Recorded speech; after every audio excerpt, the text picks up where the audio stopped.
Hello everybody, Ashley here from the Kansas City Zoo, and today we're coming at you from the Snake House. Now I know when I start to talk about snakes, a lot of you might have some varied reactions, those that do like snakes, those that don't, but we always like to say that every animal has a role or a job in the environment, and today we're featuring snakes, but also something a little different as well. So we have another one of our animal ambassadors. Say hello to Jon.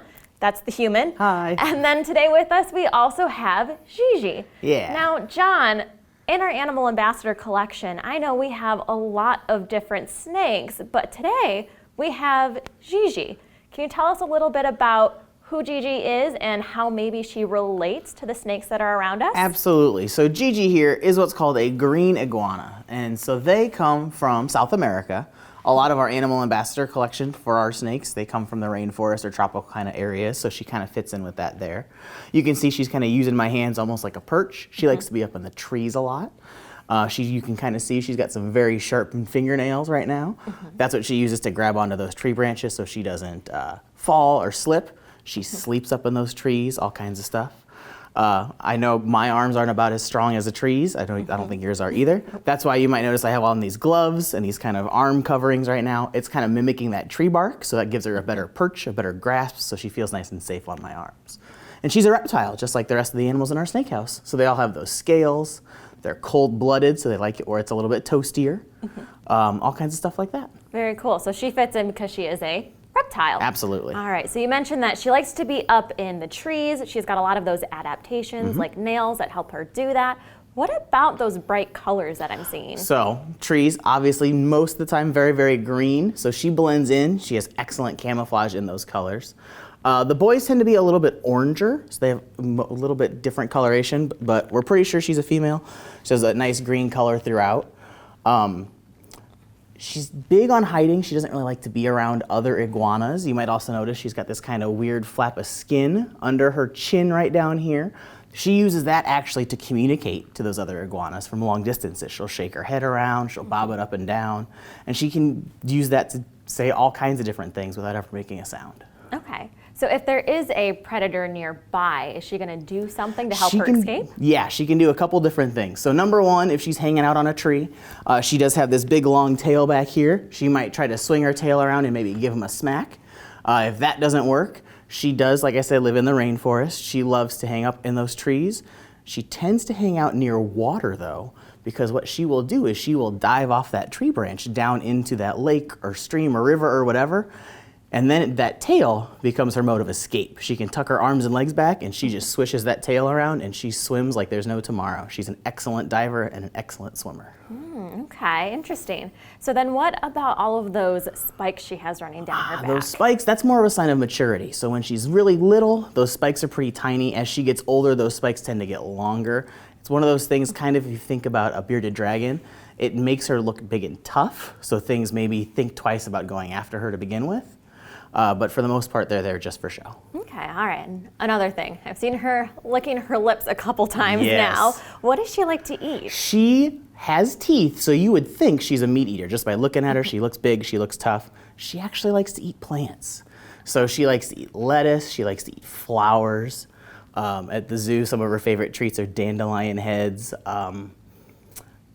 Pretty messy stuff like tomatoes. Grapes are a big one for her as well. Okay. So she is an herbivore.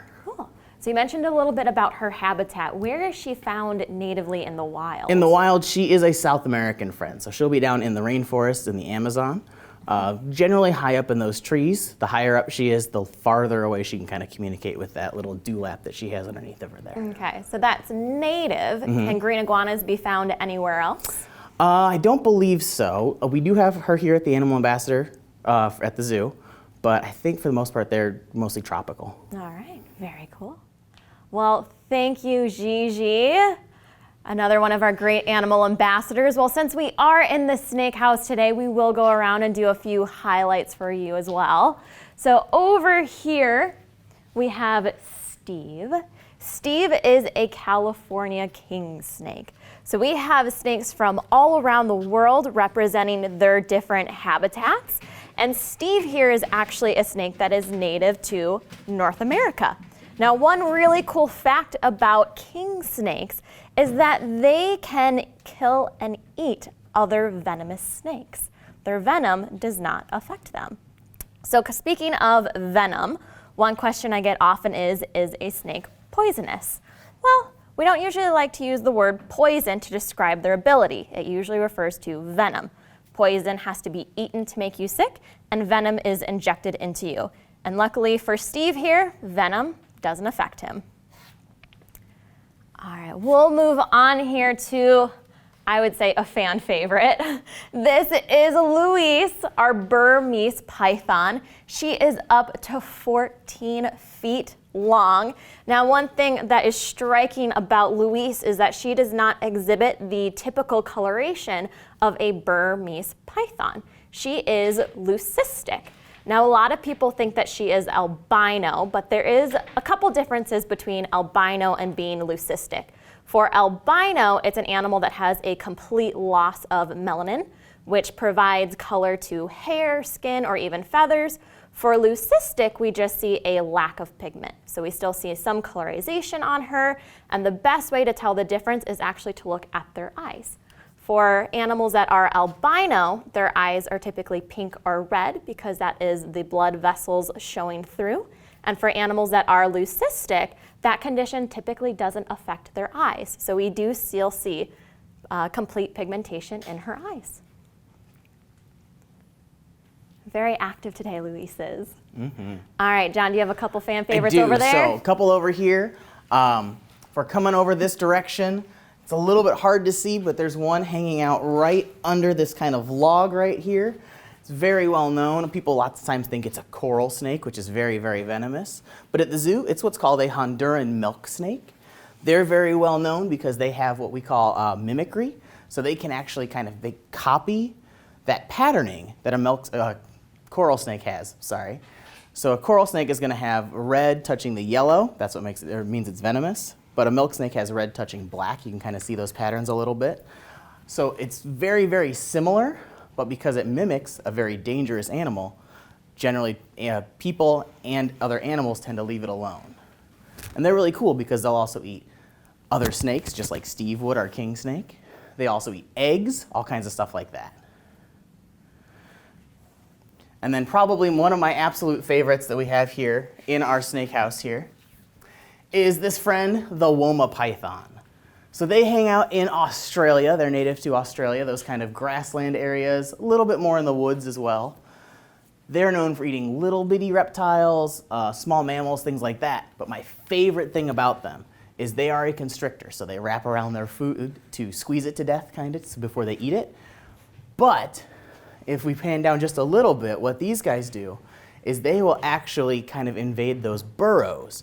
So if you think a mouse lives underground, things like that, the Woma Python will go into those burrows, and instead of wrapping around their food, they tend to pin their food to the walls to constrict it before they eat it.